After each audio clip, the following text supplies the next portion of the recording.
41장 서로 공간을 만들어 주세요. 사랑하는 사람과 오랜 시간 함께 지내다 보면 많은 전환기를 맞습니다. 전환기는 주로 결혼과 임신, 자녀의 출산, 이사나 이직, 사랑하는 사람의 죽음, 은퇴 또는 자녀의 출가 같은 큰 일들이죠. 이런 큰 일들은 크고 작은 삶의 변화를 만들고 두 사람 관계의 난관이 되기도 해요. 이런 과도기를 가장 평화롭게 헤쳐나가는 방법은 시간을 오래 두고 그 변화의 기간을 여유롭게 허용하는 것입니다. 과도기가 한동안 지속될 거라고 예상하면 조급함이나 답답함도 줄어들어요. 이때 적응할 시간이 만들어지는 셈이죠. 가령 아기가 태어나는 건 어느 부부에게나 적응이 필요한 큰 변화 중 하나예요. 하지만 대다수의 부부가 정서적으로 부모가 될 준비가 돼 있지 않습니다. 또한 앞으로 겪게 될 감정적 변화와 아이가 삶에 어떤 의미를 갖는지 이해하지 못해요. 아이를 키워본 사람은 흔히 인생이 아이의 출생 이전과 이후로 나뉜다고 말합니다. 아마도 직접 겪어보기 전까지 그 말을 정확히 이해하지 못할 거예요.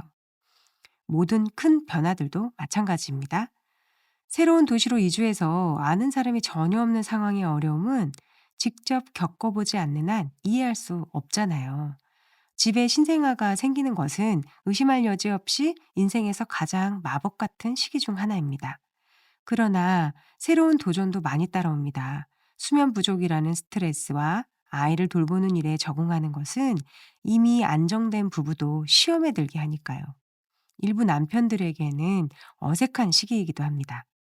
아내가 다른 영혼을 양육하는 모습을 보며 행복한 사람도 있지만 어떤 이들은 이 첫 해에 고립감과 소외감을 느끼기도 하거든요. 돌이켜보면 우리 부부가 이 시기를 잘 견뎌낼 수 있었던 이유 중 하나는 과도기 때마다 많은 시간을 함께 내기로 다짐했기 때문이었어요. 앞으로 펼쳐질 우리의 삶이 예전과 같을 거라는 기대를 하지 않고 과거의 삶과 현재를 비교하지 않기로 협의하고 결정했기 때문이었죠. 이 결정은 정말 큰 위로와 도움이 되었습니다.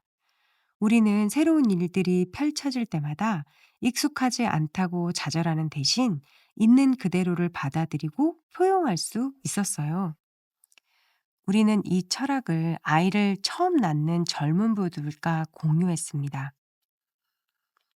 그리고 거의 예외 없이 큰 도움이 됐다는 말을 들었어요.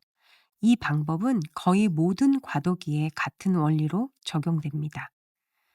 가장 친한 친구 커플이 새로운 곳으로 이사를 앞두고 어린 자녀 때문에 이사하는 걸 걱정했어요. 그 도시는 익숙하지 않았고 친구도 없었거든요. 하지만 이들은 겁먹거나 미리 걱정하지 않고 전환기의 시간을 허용하라는 저희 부부의 조언을 그대로 받아들이기로 했어요. 그들은 삶이 이전처럼 빠르게 안정될 것을 기대하지 않았습니다. 대신 인위적인 전환 기간을 만들었어요. 그들은 적어도 1년 동안은 정착을 기대하지 않기로 했죠. 덕분에 새로운 친구를 만나고 긍정적인 경험을 할 때마다 그들은 기뻐하고 감사했습니다. 새로운 삶은 점점 편해졌고 지금은 그 이전보다 더 행복하다고 합니다. 전환은 과속 방지턱과 같아요.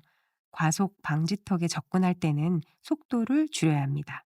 자기 삶이 그대로 유지되기를 기대하거나 가장 익숙한 삶을 재현하려고 하기보다는 열린 마음으로 변화를 받아들이려고 노력해 보세요. 당황하지 않고 충분한 시간을 허용한다면 무용수처럼 우아하게 다음 단계로 나아갈 수 있을 것입니다.